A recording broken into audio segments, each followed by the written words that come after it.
Assalamualaikum warahmatullahi wabarakatuh. Alhamdulillah, salatu wassalamu ala asrofil anbiya'i wal mursalin, wa ala alihi wa sahbihi ajma'in. Asyhadu an la ilaha illallah wa asyhadu anna Muhammadan abduhu wa rasuluhu la nabiyya ba'dah.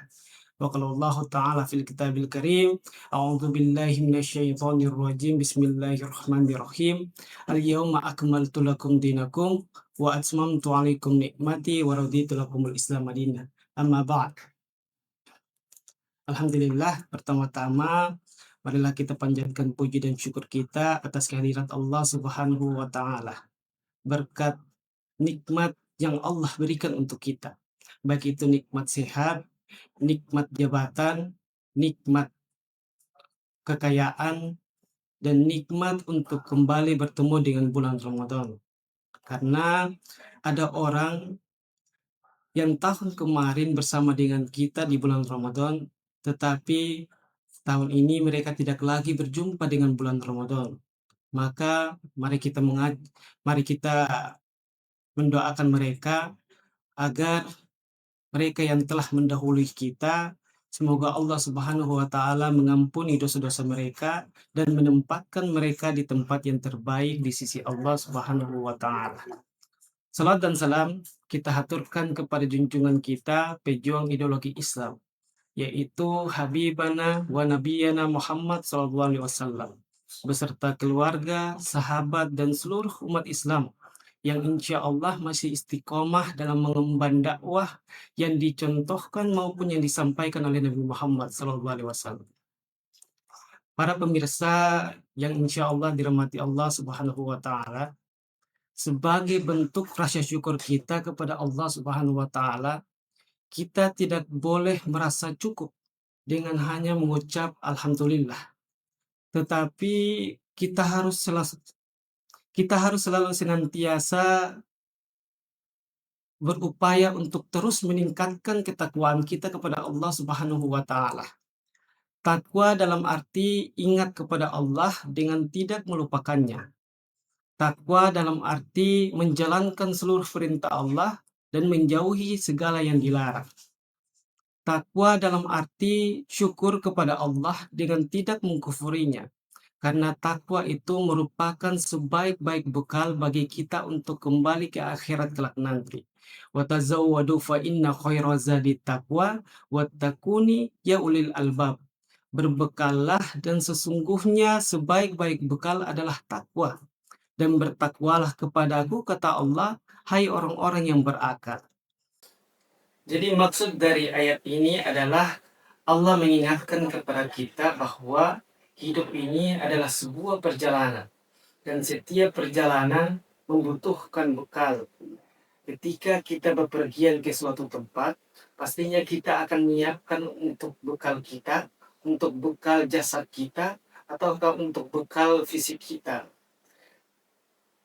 Tetapi yang sering kita lupa atau yang sering kita abaikan adalah bekal untuk roh kita.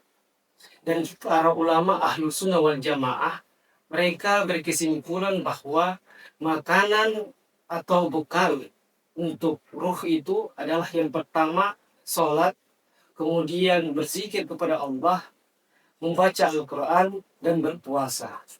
Amalan-amalan inilah yang akan menghidupkan hati kita, yang akan menguatkan iman dan roh kita. Para pemirsa yang insya Allah dirahmati Allah Subhanahu wa Ta'ala, dan sekarang kita telah memasuki bulan Ramadan, bulan yang tidak hanya menahan lapar dan haus, melainkan bulan Ramadan sejatinya adalah rumah sakit bagi roh kita. Karena di luar Ramadan, roh kita sakit tanpa kita sadari.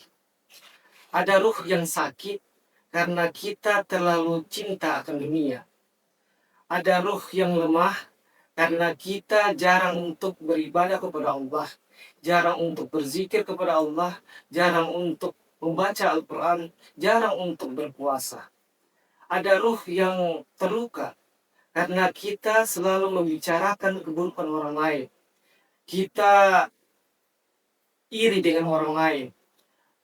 Kita memutus silaturahmi.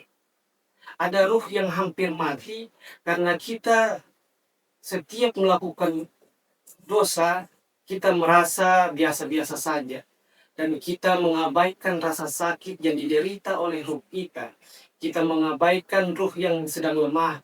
Kita mengabaikan ruh yang hampir mati. Para pemirsa yang insya Allah dirahmati Allah Subhanahu wa Ta'ala, tetapi ketika jasad kita atau fisik kita terluka, kita akan rela pergi ke rumah sakit, mengantri berjam-jam di rumah sakit. Kita rela untuk disuntik, kita rela minum obat yang pahit setiap hari.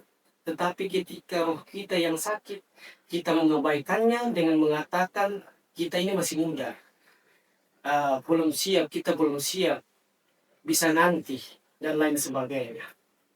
Untuk itu Rasulullah SAW bersabda, "Man shoma Ramadan imanan wahtisaban ghufira lahu ma taqaddama min zambi." Barang siapa yang berpuasa pada bulan Ramadan dengan penuh keimanan dan pengharapan, maka diampuni dosa-dosanya yang telah lalu. Maka ketika Ramadan telah berlalu, tapi sholat kita masih terasa berat, kalau Ramadan telah pergi, tetapi Al-Quran kembali tertutup, dan kalau Ramadan telah selesai, tetapi akhlak tidak berubah, maka patut kita bertanya pada diri kita masing-masing, apakah Ramadan benar-benar menyembuhkan ruh kita, atau Ramadan hanya sekedar rutinitas, bukan lagi perubahan. Akhir kata, wallahu ma'af kila aku mitorik, wassalamualaikum warahmatullahi wabarakatuh.